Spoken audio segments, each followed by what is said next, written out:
Hello everyone. आज से हम स्टार्ट करेंगे नंबर सिस्टम के सीरीज।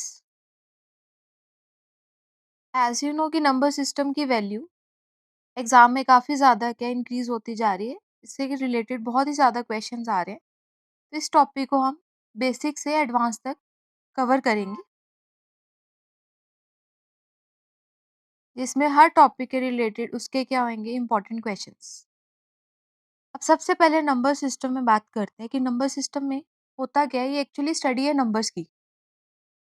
सबसे पहले जो नंबर आता है that is whole number. Whole number ऐसे नंबर्स होते हैं जो जीरो से स्टार्ट होते हैं, 0 1 2 3 एंड सो ऑन। उसके बाद आते हैं हमारे पास नेचुरल नंबर्स। नेचुरल नंबर्स ऐसे होते हैं जो 1 2 3 यानी कि 1 से स्टार्ट होता है, यहाँ पे जीरो नहीं इंक्लूड होता। Next is integers. इंटीजर्स ऐसे नंबर होते हैं जो नेगेटिव में भी जाते हैं, जिसमें जीरो भी इंक्लूड होता है, और जो पॉजिटिव में भी जाते हैं। और जो इन सबसे बड़ा नंबर है वो कौन सा नंबर आता है? Real number. लेकिन रियल नंबर से पहले हम दो नंबर्स के बारे में इंट्रोडक्शन करेंगे, that is rational number and irrational numbers.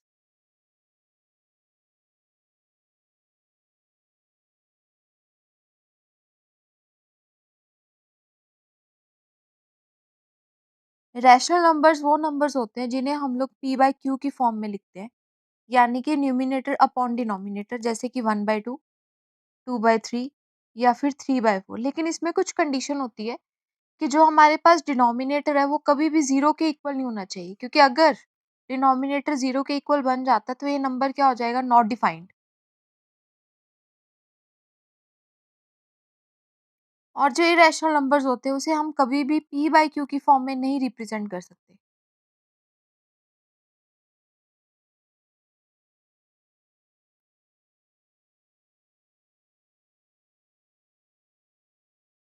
अब रैशनल नंबर्स के भी आगे टाइप्स होते हैं, इंटीजर्स, फ्रैक्शंस, और लास्ट टाइप इसका आता है नॉन टर्मिनेटिंग बट रिपीटिंग।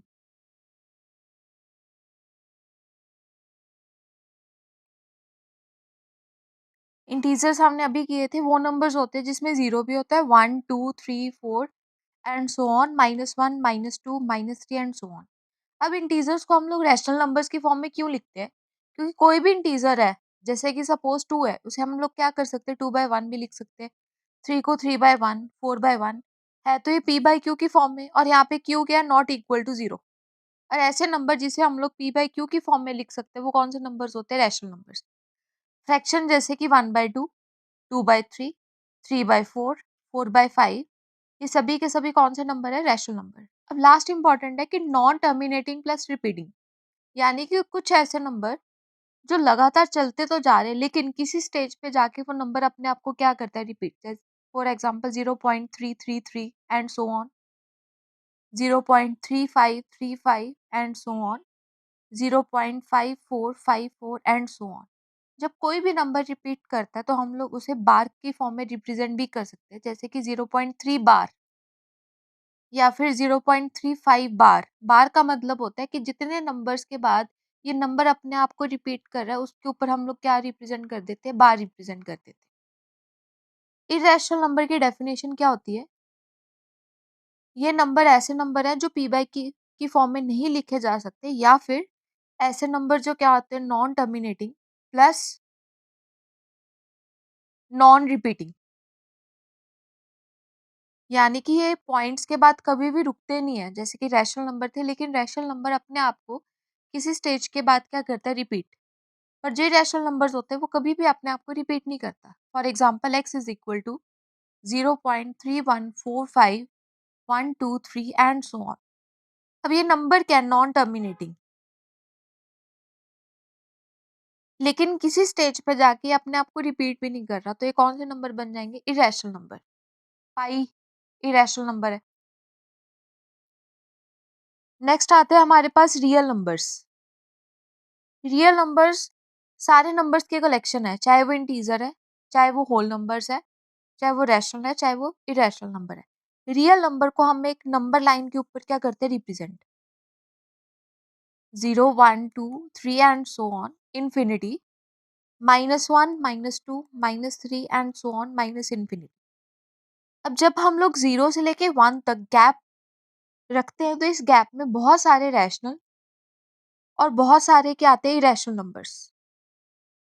अब हमें पता है कि 0 से लेके 1 तक आप कोई भी नंबर पिक कर सकते हो, जैसे कि 0.1, 0.2, 0.3 या फिर 0.999। तो रैशनल नंबर्स भी होते हैं और इनके बीच में क्या होते हैं, इरेशनल नंबर्स।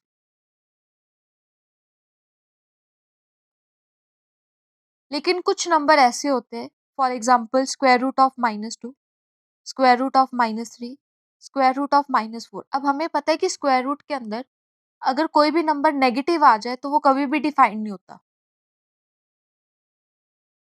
तो ऐसे नंबर्स को हम लोग बोलते हैं इमेजिनरी नंबर्स।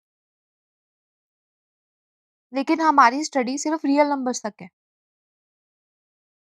अब इन नंबर्स में से कुछ एक्स्ट्रा न्यूमेरिकल वैल्यूज भी आती है, जैसे कि प्राइम नंबर्स। प्राइम नंबर्स ऐसे नंबर्स होते हैं जो किसी और के टेबल पे नहीं जाते, या तो 1 के टेबल पे जाते हैं, वो खुद के टेबल पे ही जाएंगे, जैसे कि 2, 3, 5, 7, 11। 1 is not a prime number. Next आता है को प्राइम नंबर्स। को प्राइम नंबर्स ऐसे नंबर्स होते हैं जिनका आपस में एचसीएफ क्या होता है, हमेशा 1। 2 और 3 का एचसीएफ 1। अब एचसीएफ क्या होता है, हाईएस्ट कॉमन फैक्टर।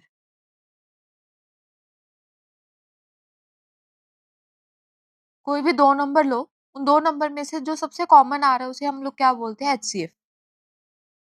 5 और 9 ये भी क्या आपस में को प्राइम, क्योंकि इनका दोनों का एचसीएफ क्या आ रहा है, 1। या फिर एचसीएफ ऑफ 2 5, इसका भी एचसीएफ क्या होगा, 1। तो ये कौन से नंबर बन जाते हैं, को prime numbers. Even numbers. Even numbers ऐसे नंबर्स होते हैं जो किसके साथ डिविजिबल होते हैं, 2 के साथ।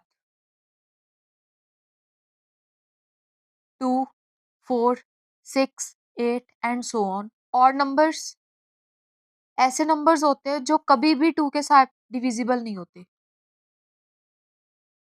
Not divisible by 2। For example 3, 5, 7, 9 and so on. Even prime number सिर्फ एक ही होता है, 2। क्योंकि हमने पढ़ा है कि जो प्राइम नंबर्स होते हैं वो ऐसे नंबर्स होते हैं, या तो वो खुद के टेबल पे जाते हैं या फिर 1 के टेबल पे जाते हैं।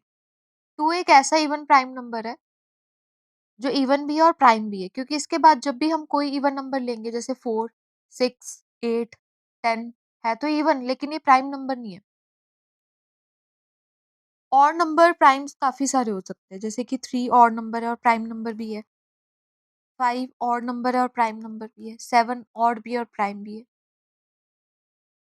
अगर ऑड नंबर को ऑड नंबर से ही मल्टीप्लाई किया जाए तो हमेशा ही क्या आता है, ऑड नंबर। अगर इवन नंबर को इवन नंबर से मल्टीप्लाई किया जाए तो रिजल्ट क्या आएगा, हमेशा इवन नंबर। लेकिन ऐसा केस प्लस में नहीं होता। अगर आप लोग ऑड को ऑड के साथ प्लस करते हो, फॉर एग्जाम्पल 3 + 5, तो रिजल्ट क्या आता है, हमेशा इवन नंबर। लेकिन अगर ऑड को इवन के साथ प्लस किया जाए, फॉर एग्जाम्पल 3 + 2, तो रिजल्ट क्या आएगा, हमेशा ऑड नंबर। या फिर इवन प्लस ऑड कर दो तो भी रिजल्ट क्या आता है, ऑड नंबर। और अगर इवन को इवन के साथ प्लस करेंगे, दैट इज 2 + 2 4, तो रिजल्ट हमेशा क्या आता है, हमारे पास इवन नंबर। ये सिमिलर केस सब्ट्रैक्शन में भी है।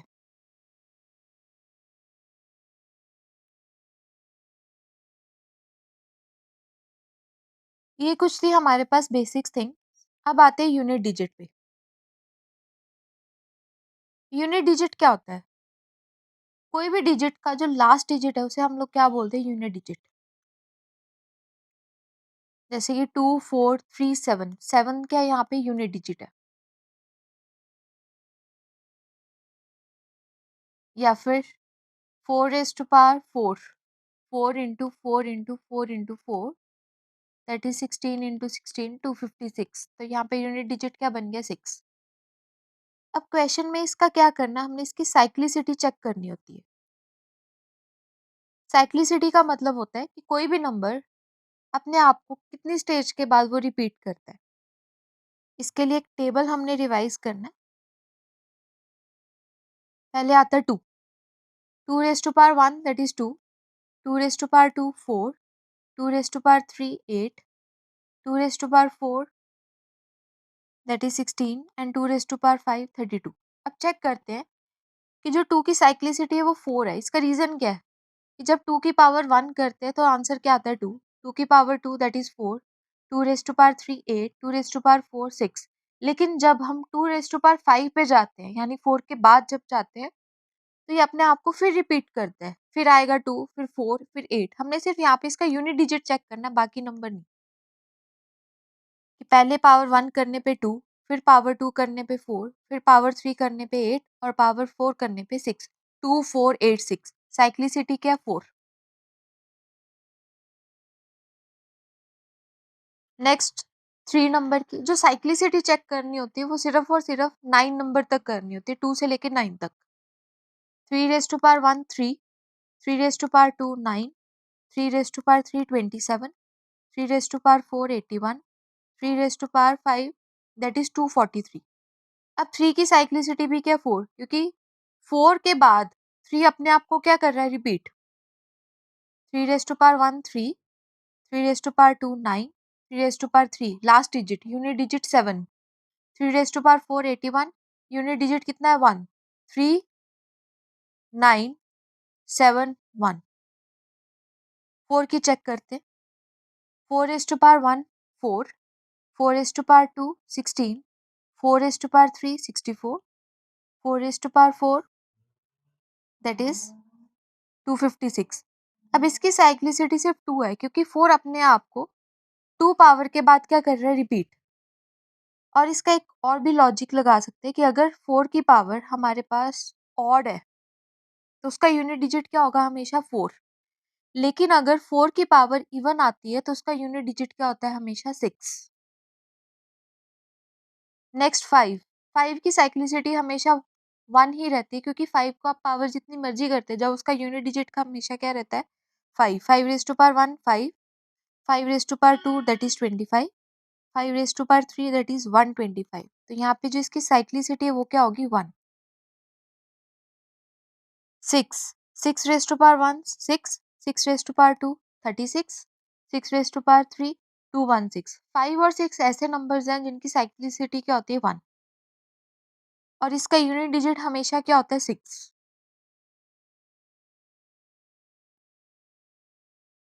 Next number is 7।